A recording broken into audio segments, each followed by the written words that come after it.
हाय सर्वांना सर्वप्रथम श्री स्वामी समर्थ. तर आज सकाळचं तुम्हाला रुटीन शेअर करणार आहे. तर सकाळचे बघा आता 7:30 वाजलेले आहेत. तर सर्वांना गुड मॉर्निंग. आमच्याकडे बघा आता सकाळची नाश्त्याची तयारी चाललेली आहे. तर इकडे चहा आणि चपाती करायची चाललेली आहे माझी. तर इकडे चहा ठेवलेला आहे आणि तिकडे मी चपात्या करायला घेतलेल्या आहेत. तर आता माझं सगळं आवरलेलं आहे, बाकीच्यांचं पण आवरायचं चाललेलं आहे. तर शिवच्या पप्पांचं चाललेलं आहे आवरायचं. तर तिकडे बघा चपात्या वगैरे सगळ्या मी अशा करून घेते आणि त्यानंतर इकडे चहा पण माझा उकळलेला आहे. आणि चला तर मग या सर्वांनी चहा घ्यायला आणि इकडे ना आता माझ्या मिस्टरांना आणि शिवला चहा देणार आहे. तर इकडे ना आमच्याकडे चहा आणि चपातीचा नाश्ता रोज लागतो. त्यामुळे हे बघा हे असं दूध आणि चहा म्हणजे साय आणि चहा द्यावा लागतो आणि चपाती असा आमच्यात रोज नाश्ता असतो. कधीतरी असा वेगळा असतो, नाहीतर मग असाच असतो नाश्ता. रोज चहा आणि चपाती आमच्यात लागते. आता इकडे बघा सकाळचे 8:15 वाजलेले आहेत आणि आता मिस्टर निघालेले आहेत त्यांच्या ड्युटीला. तर ठीक आहे म्हटलं चला आता आपलं पण सगळं नाश्ता वगैरे सगळं आवरलेलं आहे. तर आता आम्हाला बाहेर जायचं आहे. तर आज ना मंदिरात महाप्रसाद आहे. तर तिकडे आम्हाला सेवागिरी मंदिरात आम्हाला जायचं आहे महाप्रसाद घेण्यासाठी.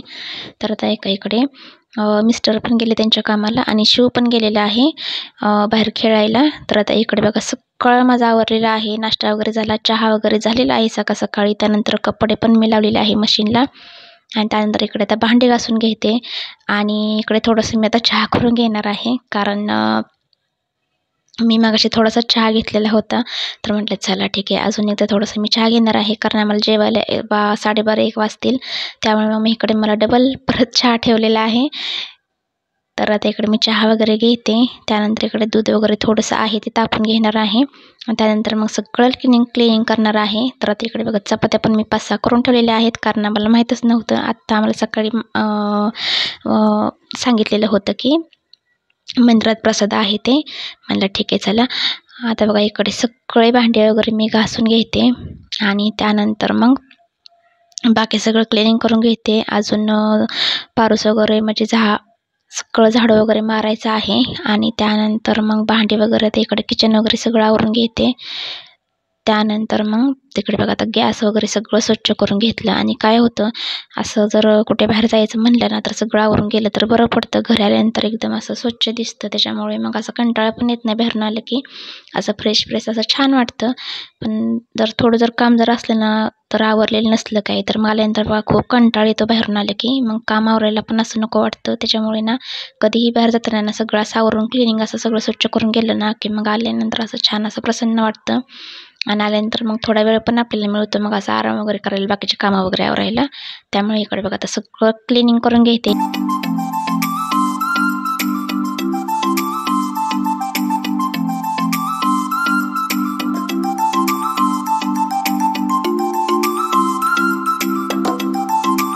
तर आता इकडे ना बघा आता सगळं किचन कट्टा आवरून झालेला आहे. त्यानंतर मग इकडे सगळा पसारा आवरायला घेतलेला आहे मी. तर आता शिवची बघा कशी लोडबोड चाललेली आहे आणि त्याला सकाळी आज शाळा होती पण तो नाही गेलेला शाळेत. कारण जरा त्याचा प्रॉब्लेम होता त्याच्यामुळे नाही गेला तो शाळेत. इकडे बघा आता मी सगळं झाडं वगैरे मारून घेते, सगळा पसारा वगैरे आवरते. आणि ह्या बेडरूममधलं पण मला भरपूर आहे पसारा, तो आवरायचा आहे पण त्याला काही वेळच मिळेना झाला आवरायला. तर इकडे बघा झाडं मारतो तोपर्यंत माझे मिस्टर आले. त्यानंतर मग त्यांचं काहीतरी थोडंसं काम होतं ते आवरलं. आणि इकडे आता हे बघा मेकअपचं जे कपाट आहे ना माझं त्याच्यात थोडंसं मी ते जे काच आहे ना त्याच्यात थोडंसं मी सॅनिटायझर मारून घेतलं आणि त्याची काच पुसून घेतली. तर ताईनं ना सॅनिटायझरने ना आपले जे काच वगैरे आहेत ना कपाटांचे वगैरे ते इतक्या छान निघतात ना, खूप म्हणजे खूपच छान चकचकी निघतात. तर बघा आता इकडे सगळं ते मेकअपचं सगळं सामान शिवून सगळं विस्कटलेलं ते सगळं व्यवस्थित करून ठेवलं. इकडचं पण सगळे बेडरूम पसारावरून सगळं झाडं वगैरे सगळं मारून घेतलं. सगळी कामं आवरली की मग जरा बरे पडतात. आणि त्यानंतर मग बघा सगळं झाडं वगैरे मारून घेतलं. तोपर्यंत इकडे माझी मशीनसुद्धा झालेली होती. तर आता इकडे कपडे वगैरे सुद्धा मी झाडू मारून घेते आणि कपडे वगैरे वाळत घालून येते. आणि त्यानंतर मी आवरून आम्हाला 11:30 वाजता मंदिरात जायचं आहे. तर मंदिरात ना ताईंनो 12 वाजता आरती चालू होते आणि 12:30ला महाप्रसाद असतो. तर तो माझ्याकडून व्हिडिओ थोडासा स्किप झालेला आहे. म्हणजे मी आवरलेलं वगैरे. तर ठीक आहे, चला असो. तर आता बघा इकडे कपडे ना सगळे अशी काढून वगैरे घेतले, बाहेर सुकवून वगैरे आली सर्व कपडे. चला तर मग आता डायरेक्ट मंदिरात भेटूयात.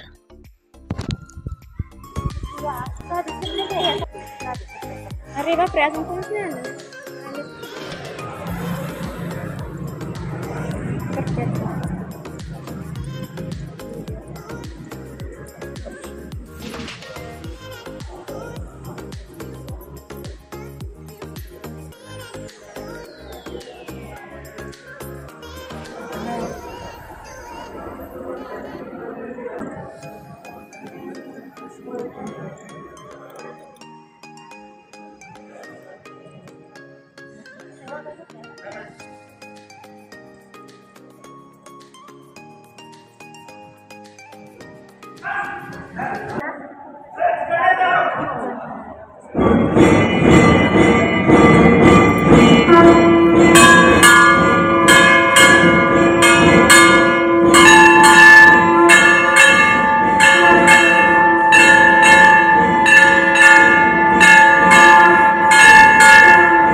गावचे महान दैवत सद्गुरु सेवागिरी, उसे गावचे महान दैवत सद्गुरु सेवागिरी, सद्गुरु सेवागिरी दत्ताचा अवतार या भुवरी, सद्गुरु सेवागिरी दत्ताचा अवतार या भुवरी, सद्गुरु सेवागिरी दत्ताचा अवतार या भुवरी.